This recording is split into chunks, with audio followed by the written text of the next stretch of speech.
Everyone, welcome back to the channel again. तो last class में आपने डिस्कस किया था क्या, लॉ ऑफ सप्लाई, और आज हम करने वाले हैं movement and shifting of supply curve. Same जैसे हमने डिमांड में पढ़ा था, डिमांड के चैप्टर में मूवमेंट एंड शिफ्टिंग, वैसे यहाँ पे हमारे पास मूवमेंट एंड शिफ्टिंग आता है सप्लाई। अगर यहाँ पे क्वांटिटी सप्लाई में चेंज आता है तो यहाँ पे क्या होती है, मूवमेंट होती है, और चेंज इन सप्लाई के अंदर आता है तो यहाँ पे शिफ्टिंग होती है। दो तरह की मूवमेंट, दो तरह की शिफ्टिंग होती है, अपवर्ड मूवमेंट, डाउनवर्ड मूवमेंट। तो अपवर्ड मूवमेंट कब होता है, जब प्राइसेस बढ़ जाते हैं, जिसको हमने कहा एक्सपेंशन ऑफ सप्लाई। और डाउनवर्ड मूवमेंट कब होती है, जब हमारे प्राइसेस गिर जाते हैं, तो हमने उसको क्या कहा, contraction of supply. Shifting, forward shifting, backward shifting. Forward कब होगी, जब यहाँ पे सप्लाई बढ़ेगी। बैकवर्ड कब होगी, जहाँ पे डिक्रीज होगी सप्लाई। आइए केसेस को करते हैं। सबसे पहले आया एक्सटेंशन या एक्सपेंशन ऑफ सप्लाई। ये कब होता है, जब यहाँ पे हमारे पास क्वांटिटी सप्लाई के अंदर क्या आ रहा है, बढ़ रहा है due to increase in the price of the commodity. Other factors को हमने कांस्टेंट समझा। इससे हमने क्या कहा, इससे क्या होगा, यहाँ पे अपवर्ड मूवमेंट होएगी। इसको हम क्या कहते हैं, इंक्रीज इन क्वांटिटी सप्लाइड भी कहते हैं। फॉर एग्जांपल यहाँ पे आप देखिए, प्राइसेस और क्वांटिटी में देखिएगा, प्राइस 20 था, क्वांटिटी 100 थी, प्राइस बढ़ गया और यहाँ पे क्वांटिटी भी बढ़ गई। देखो यहाँ पे क्या कह रहा है, हमने कहा कि यहाँ पे एक्सटेंशन और कॉन्ट्रैक्शन यानी एक्सपेंशन और कॉन्ट्रैक्शन देखेंगे। तो यहाँ पे हमारी क्या थी, पहले क्वांटिटी सप्लाई क्या थी, सप्लाई कर्व हमारी ये जा रही थी, ठीक है। तो ये हो गया।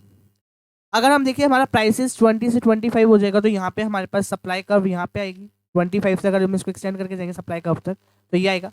तो यहाँ पे क्या होगी, ये एक्सटेंशन हो गया, क्लियर है, एक्सपेंशन हो गया एक तरह। ऐसी ही कॉन्ट्रैक्शन, अगर हम प्राइसेस को गिरा देंगे, प्राइसेस ये थे 20, 15 हो गया, तो यहाँ से क्वांटिटी भी क्या हो जाएगी, कम हो जाएगी। This was the opposite case of extension of supply curve.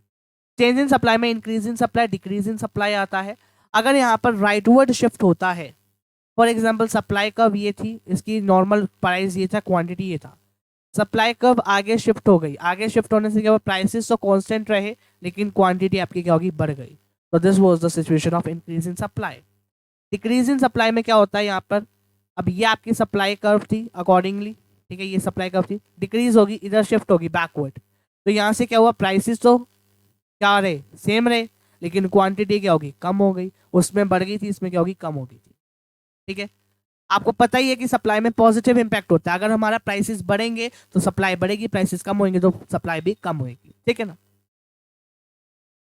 फिर आते हैं यहाँ पे कुछ questions, and that is what will be the impact of the price rise on the supply curve. इसका मतलब क्या है कि ये एक्सटेंशन का केस है। ये कब अकर होता है, जब यहाँ पे इंक्रीज हो जाता है, राइज हो जाता है in own price, it will lead to the upward movement along the supply curve.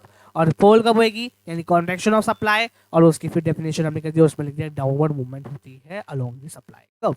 This was the simple and sorted topic in your chapter. बहुत ईजी था, बहुत ईजी था, एक बार पढ़ लेना इसको। दैट इज कुछ भी नहीं है इसमें, सिंपल सी चीज है। तो दिस वाज द थिंग, ठीक है। अगर आपको वीडियो अच्छी लगे तो लाइक करके चैनल में सब्सक्राइब करिएगा। मिलते हैं आपसे नेक्स्ट, तब तक के लिए bye bye. Thanks for watching this video everybody, bye bye everyone.